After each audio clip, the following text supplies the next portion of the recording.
दोस्तों नमस्कार, एक बार फिर हम आपके साथ उपस्थित हैं लेकर के एक और पेपर, और ये पेपर है यूपी पीजीटी का। और इस पेपर का आइए देख लेते हैं सॉल्यूशन। फर्स्ट क्वेश्चन है हमारे सभ्यता दर्पित शिष्ट समाज का काव्यानंद छिछला और उसका लक्ष्य सस्ता मनोरंजन मात्र रहता है। ये किस अंश से लिया गया है? और ये अंश जो है आपको पता है ठकुरी बाबा है। ठकुरी बाबा 1946 में ये रचना आई थी। इसकी लेखिका थी महादेवी वर्मा। ठकुरी बाबा के नायक जो रहते हैं वो ठकुरी बाबा ही रहते हैं। देहाती जीवन दिखाया गया है एक कवि का इसमें। और महादेवी वर्मा की एक मुलाकात होती है ठकुरी बाबा से, आपको पता है वो प्रयाग में होती है। जब वो कल्पवास के दौरान थी वहाँ पर, तब वहाँ इनके साथ मुलाकात होती है। पात्र आपको बता देते हैं इसमें है ठकुरी बाबा तो है ही है, साथ में लेखिका है भक्तिन है। ठकुरी बाबा की एक बेटी है जिसका नाम है बेला, और एक वृद्ध ठकुराइन है, और एक ब्राह्मण दंपति भी इसमें पात्र रहेंगे। ठीक है, चलिए नेक्स्ट सवाल की तरफ बढ़ते हैं। नेक्स्ट सवाल है उत्तर फाल्गुनी क्या नहीं है? उत्तर फाल्गुनी वानप्रस्थ नहीं है। उत्तर फाल्गुनी क्या नहीं है? वानप्रस्थ नहीं है। अगला सवाल देख लेते हैं। अगला सवाल है रचना काल के अनुसार हबीब तनवीर के नाटकों का सही क्रम क्या है? हबीब तनवीर के नाटक हमारे पास होंगे, उनका सही क्रम आपको लगाना है। ठीक है, तो पहला नाटक जो है वो है आगरा बाजार। आगरा बाजार जो आता है वो 1954 में आता है। 1954 में ये नाटक आया था। ठीक है, अगला है मिट्टी की गाड़ी। मिट्टी की गाड़ी जो है वो 1958 का नाटक है इनका। 1958 का नाटक है मिट्टी की गाड़ी। नेक्स्ट एक और नाटक है इनका the broken bridge. The broken bridge जो आया था वो 1995 में आया था। 1995 का वो नाटक है। उसके बाद एक नाटक बचता है जहरीली हवा। जहरीली हवा जो है वो 2002 में आया था। ये 2002 का नाटक है। तो क्रम सीधा साधा लग गया है सीरियल वाइज। पहला आगरा बाजार, दूसरा मिट्टी की गाड़ी, तीसरा ब्रोकन ब्रिज, चौथा जहरीली हवा। तो ऑप्शन ए इसका सही उत्तर हो जाएगा। नेक्स्ट जो सवाल आ रहा है वो आ रहा है हमारा कहानियाँ हमारे पास हैं, और आपको बताना है स्त्री पात्र सुमेलित करने हैं। स्त्री पात्रों को सुमेलित करना है कहानियों के साथ। पहली कहानी है देखिए परिंदे, और परिंदे कहानी की पात्र है इसमें लतिका। परिंदे कहानी निर्मल वर्मा द्वारा लिखी गई थी, और ये 1956 की रचना है। 1956 की रचना है। 1960 में इसका प्रकाशन होता है। कहानी संग्रह जो बनता है, एक दो प्रकाशन इसके लिए आपको हमेशा याद रखने पड़ते हैं। परिंदे कहानी संग्रह है, और एक है कान्ही परिंदे। तो एक 1956 और दूसरा 1960, ये इसके प्रकाशन आपको हमेशा याद रखने हैं। ठीक है, नेक्स्ट जो कहानी है वो है गैंग्रीन। गैंग्रीन कहानी अज्ञे जी की कहानी है, और ये संकलन जो है वो था विपथगा का। विपथगा का था, उसमें से ये कहानी ली गई है। और इसके दो संस्करण आए थे। पहला संस्करण जब छपा था तब ये कहानी इसमें रोज नाम से आई थी, रोज नाम से संकलित हुई थी। और दूसरा संस्करण जो आया था तब इसका नाम चेंज कर दिया था, गैंग्रीन तब इसका नाम हो गया था। और ये प्रकाशन वर्ष कितना था? 1990 था। कितना था? 1990। चलिए इसी बात पर बता दीजिए, विपथगा में जब ये रोज कहानी के नाम से आई थी तो उसका प्रकाशन वर्ष क्या था? ये आप हम मुझे कमेंट करके बताएंगे। तो इसकी पात्र जो है वो है मालती। गैंग्रीन की पात्र जो है मालती है। ठीक है, टीटी भी इसके अंतर्गत होता है, याद रखिएगा। टीटी जब गिरता है तो मालती बोलती है रोज ही गिरता है। तो ये नेशनल पब्लिकेशन हाउस दिल्ली द्वारा एक कहानी छपी थी गैंग्रीन। ठीक है, चलिए अगले सवाल की तरफ बढ़ें। इससे पहले दो कहानियां और हमारे पास। आकाशदीप।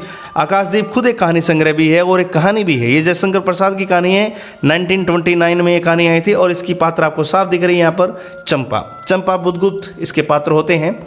तो आकाशदीप कहानी ये जयशंकर प्रसाद की कहानी। अगली एक और कहानी है तीसरी कसम। तीसरी कसम जो कहानी है वो फणीश्वर नाथ रेणु की कहानी है, और इस कहानी की पात्र साफ दिखाई देती हुई यहाँ पर हीराबाई, एकमात्र पात्र बची हुई इस वक्त हीराबाई। और ये कहानी आई थी 1956 में। 1956 में ये कहानी आई है फणीश्वर नाथ रेणु की तीसरी कसम। ठीक है, इस पर आपको पता है एक फिल्म भी बन चुकी है। चलिए अब अगला सवाल देखते हैं। सवाल नंबर 5। सवाल नंबर 5 एक कथन है, और वो कथन जो है वो कथन किसका है आइए देख लेते हैं। कथन पहले देख लेते हैं कथन क्या है। कथन है गिल अब तो विश्वास करोगे, जनता निर्जीव नहीं है, जनता सदा मूक भी नहीं रहती। ये कथन जो है वो झूठा सच में से लिया गया है, और झूठा सच में ये पात्र जो है प्राणनाथ इस कथन को बोलता है। आपको पता है यशपाल का ये एक उपन्यास है, यशपाल इसके लेखक हैं। झूठा सच, जिसका प्रकाशन होता है 2 हिस्सों में।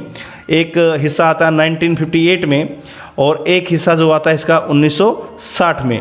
पहला जो हिस्सा आता है 1958 में, उसका नाम होता है 2 भाग में है इसके, सॉरी। एक का नाम है वतन और देश और दूसरे का नाम है देश का भविष्य। तो 2 भाग इसके हमेशा आपको याद रखने हैं, वतन और देश और एक देश का भविष्य। इसके पात्र आपको बता देते हैं, तारा, जयदेव, कनक, गिल, जो खुद यहाँ पर आया हुआ एक पात्र है, साफ पता लग ही जाता है उससे, प्राणनाथ, और एक हैं सोमराज, रावत, इसाक, असद। बहुत सारे पात्र इस उपन्यास में रहते हैं। छठा सवाल खड़ी बोली के बारे में है और बेहतरीन सवाल है। खड़ी बोली को किस भाषाविद ने देसी हिंदुस्तानी कहा है? देखिए शब्द, देखिए कितना प्यारा है, देसी हिंदुस्तानी। ये किस विद्वान ने कहा था? और ये कहा था जॉर्ज ग्रियर्सन ने। किसने कहा था? जॉर्ज ग्रियर्सन ने। आपको बता देते हैं, सुनीति कुमार चटर्जी जो ऑप्शंस में आए हैं, उन्होंने एक नाम दिया था इनको, जनपदीय हिंदुस्तानी। खड़ी बोली को नाम क्या दिया था? जनपदीय हिंदुस्तानी। ठीक है। और इसके अलावा सुनीति कुमार चटर्जी ने नागरी हिंदी भी इसको कहा है, ये भी आपको हम बता देते हैं। नागरी हिंदी भी इसका नाम सुनीति कुमार चटर्जी ने बोला है। दूसरा ऑप्शन जो आया है सर विलियम्स जोन्स।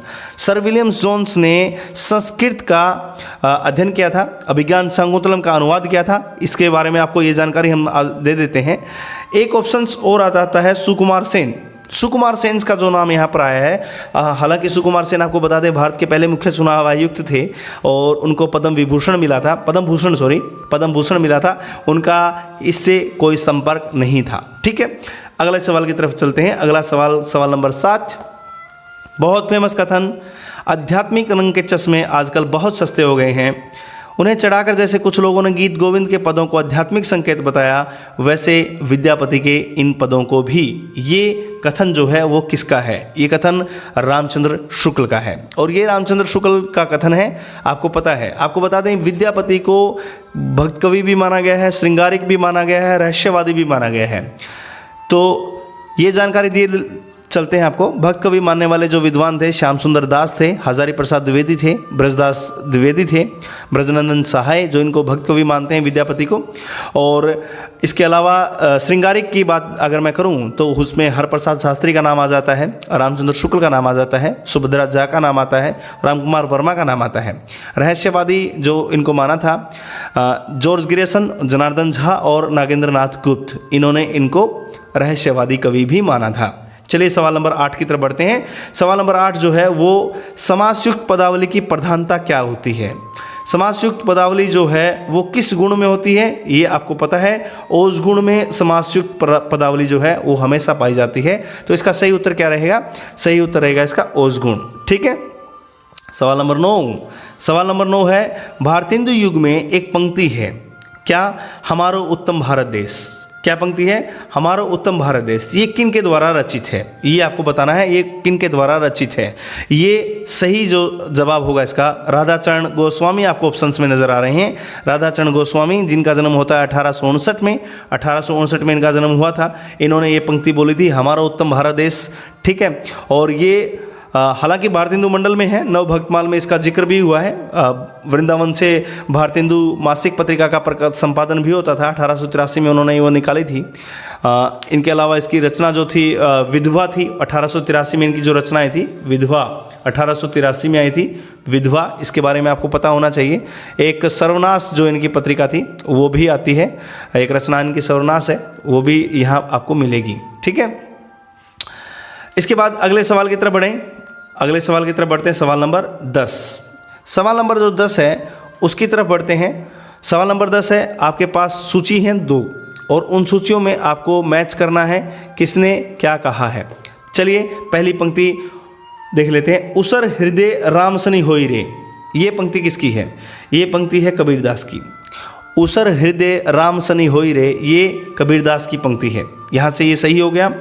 दूसरा जो है पिय वियोग असबाउर जियो, पीयू वियोग असबाउर जीव, ये पंक्ति किसकी है? पीयू वियोग असबाउर जीव, ये पंक्ति जायसी की है। ये भाषा से ही पता लग रहा है ये जायसी की है, पद्मावत से ये पंक्ति ली गई थी।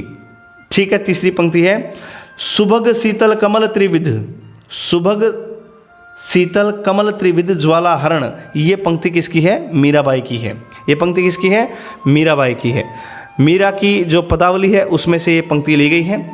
चौथी पंक्ति जो है, भूमि सप्त सागर मेखला एक भूप रघुपति कौशला, भूमि सप्त सागर मेखला एक भूप रघुपति कौशला, ये तुलसीदास की पंक्ति है। ठीक है, तो अयोध्या में श्री रघुनाथ जी के